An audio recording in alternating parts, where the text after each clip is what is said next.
It's time to return to the dark side of the street and peer around those hidden corners and into the smoky back rooms and dark alleyways of film noir. So let's take a look at 4 more underappreciated but must-watch films that paint the shadows in smoke-filled black and white. And if you want to check out any of the films mentioned in this video, I've linked where you can watch them for free in the description below. So let's venture out into the dark and see what dangers dwell there.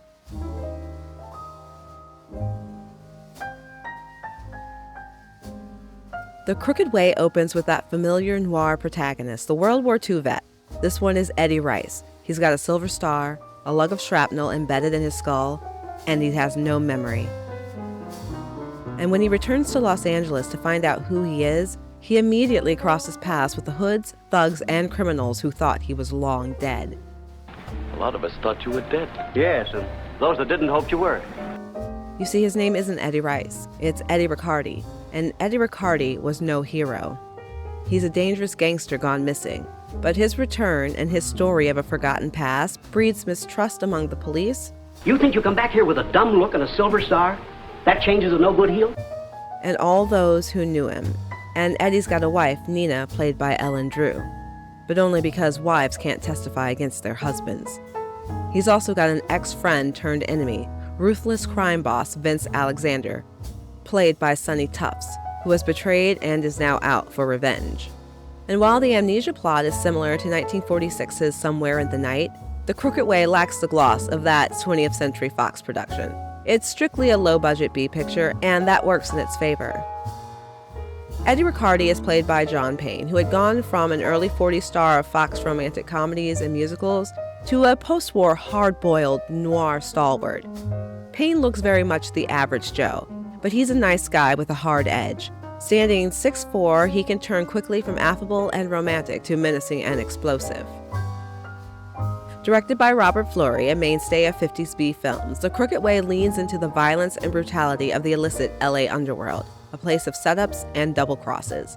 And while the cops try to figure out if Eddie has gone straight, he and Vince head for a knockout showdown that will leave only one man standing. Odds Against Tomorrow. Odds Against Tomorrow, considered by some to be the last of the classic film noirs, and produced by Harry Belafonte's Harbell production company, follows 3 men. Harry, Ed Begley, a former police officer who has fallen on hard times and is not above putting together a crooked deal. Earl, Robert Ryan, a bitter and cynical World War II veteran who's also a racist and an ex-convict. He feels life has passed him by and he's too old to be anything more than what he's always been. And Johnny, a smooth jazz musician. He's lost his family because of his gambling addiction, and he may lose even more if he doesn't pay his bookie $4,000 very soon.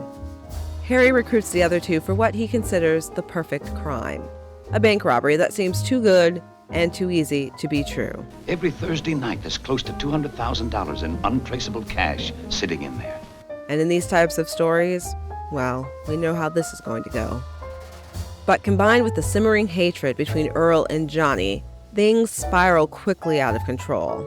With a screenplay by blacklisted writer A. Polanski, fronted by novelist John Oliver Killens, the film explores the themes of race, greed, and redemption, and it pulls no punches. Under the direction of Robert Wise, the film embraces the cinema verite style inspired by the French New Wave, but also weaves in some classic Hollywood style and elements.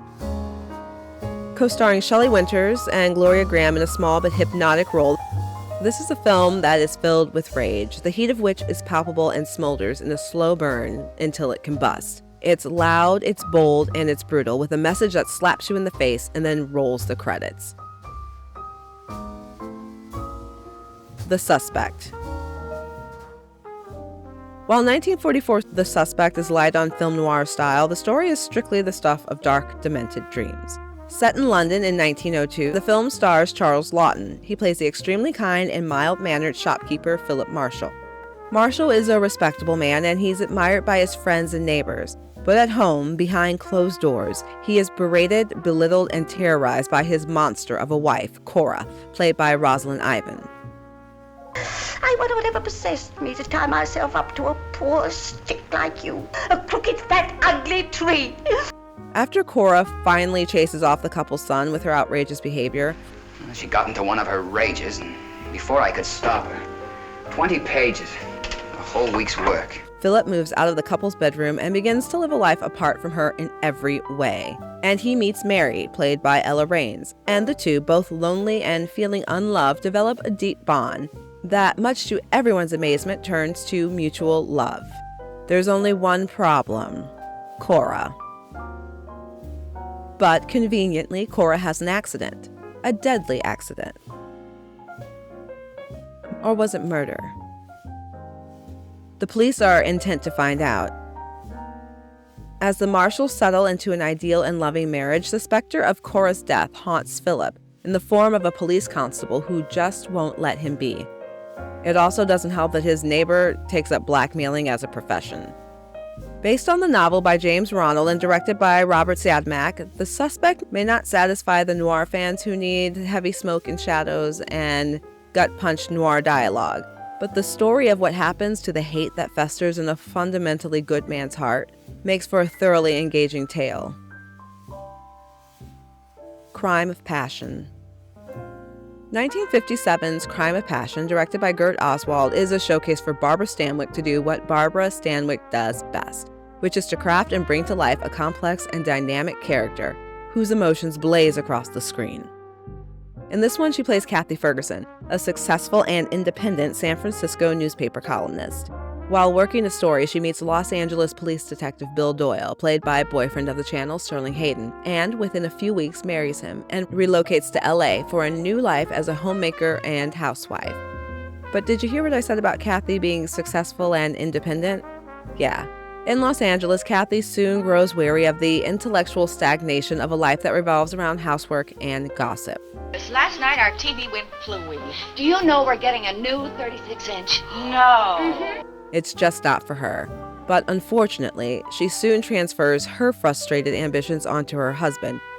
Kathy's prodding leads her into the arms of Police Inspector Anthony Pope, played by Raymond Burr, and that ends badly.